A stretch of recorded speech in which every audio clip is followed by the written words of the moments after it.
Hi all. இன்றைக்கி எண்ணெய் கத்திரிக்காய் புளி குழம்பு தான் செய்ய போகிறோம். தூண்டில் குக்கிங்கில் சனிக்கிழமை. சனிக்கிழமைனாலே நான் மோஸ்ட்லி நான்வெஜ் யாரும் சாப்பிட மாட்டோம், வெஜிடேரியன் தான். வெஜிடேரியன்ஸ்க்கு நான் ரொம்ப பிடிச்ச எண்ணெய் கத்திரிக்காய் புளி குழம்பு. இது நாங்கள் புளி குழம்புன்னு சொல்லுவோம். நிறைய பேர் எண்ணெய் கத்திரிக்காய் காரக்குழம்புன்னு சொல்லுவாங்க. ரெண்டும் ஒன்று தான், நேம் மட்டும் வேறு. புளி குழம்பு காரக்குழம்பு, சரிங்களா? காரக்குழம்பு எப்படி செய்யலான்னு பார்க்கலாம் வாங்க. கடாயில் எண்ணெய் ஊற்றிட்டு கடுகு வெந்தயம் சேர்த்து நல்லா பொரியிற வரைக்கும் வெயிட் பண்ணணும். நல்லா பொரிஞ்சிடுச்சு. இப்போது ஒரு வெங்காயம் கட் பண்ணி வச்சுருக்கேன், அதையும் சேர்த்து நல்லா வதக்கிடணும். காரக்குழம்புனாலே பூண்டு தான் ஸ்பெஷல். ஒரு பூண்டு நல்லா உரித்து வச்சுக்கணும். இந்த வெங்காயம் கூடவே இந்த பூண்டையும் சேர்த்து நல்லா வதக்கி விடணும்.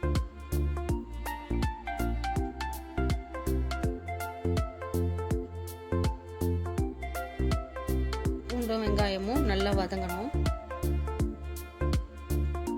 அப்போதான் அதோட மனமும் நல்லாயிருக்கும். வெங்காயமும் பூண்டும் நல்லா வதங்கும் போது வத்த குழம்பு மாதிரி வாசனை வரும்.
ஒரு தக்காளியும் கருவேப்பிலையும் சேர்த்துக்கணும்.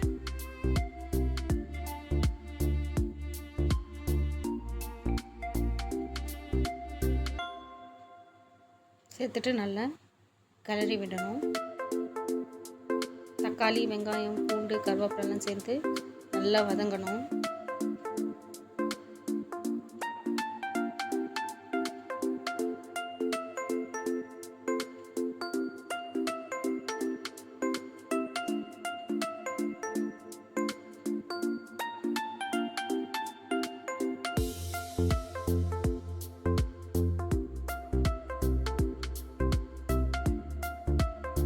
சின்ன சின்ன கத்திரிக்காவாக வாங்கி கட் பண்ணி வச்சுருக்கேன். இந்த எண்ணெய் கத்திரிக்காய் குழம்புக்கு பாருங்கள், இந்த மாதிரி சின்ன சின்ன கத்திரிக்காவை சேர்த்து நல்லா வதக்கணும்.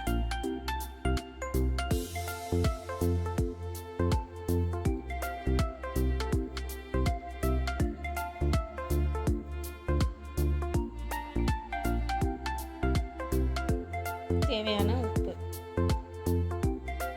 ஒரு எலுமிச்சப்பழம் அளவுக்கு புளியை ஊற வச்சு நல்லா கரைச்சி எடுத்துக்கணும். அதுக்கு தேவையான குழம்பு மிளகாத்தூளும் சேர்த்து நல்லா மிக்ஸ் பண்ணி வச்சுக்கணும்.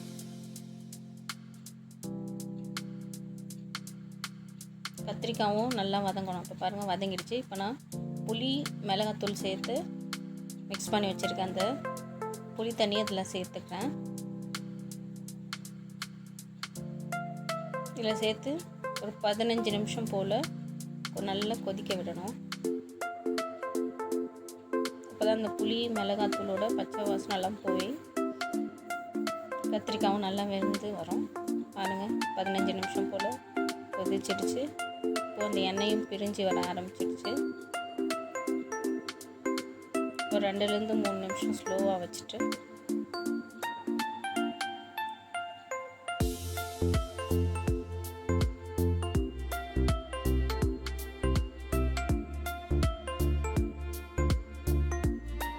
வெல்லத்தோட ஃப்ளேவர் பிடிக்கிறவங்க ஒரு பிஞ்ச் அளவு வெல்லம் சேர்த்துக்கலாம். நான் இன்றைக்கி சேர்க்கல. எங்கள் வீட்டில் யாரும் இந்த ஸ்வீட் ஓட இது பிடிக்காது. ஸோ அதனால் நான் சேர்க்கல. நீங்கள் வந்து பிடிக்கும்னா ஒரு பிஞ்ச் அளவுக்கு வெல்லமும் சேர்த்துக்கலாம். அதில் வெல்லம் சேர்க்கும் போது இதோட டேஸ்ட் வந்து இன்னும் தூக்கலாக இருக்கும். அதுக்காக தான் நம்ம ஒரு பிஞ்ச் வெல்லம் சேர்க்குறது. நான் இன்றைக்கி வெல்லம்லாம் எதுவும் சேர்க்கல. அவ்வளோதான், எண்ணெய் கத்திரிக்காய் புளிக்குழம்பு ரெடி ஆகிடுச்சு. ஆஃப் பண்ணிவிட்டு எல்லாருக்கும் சர்வ் பண்ணுறேன்.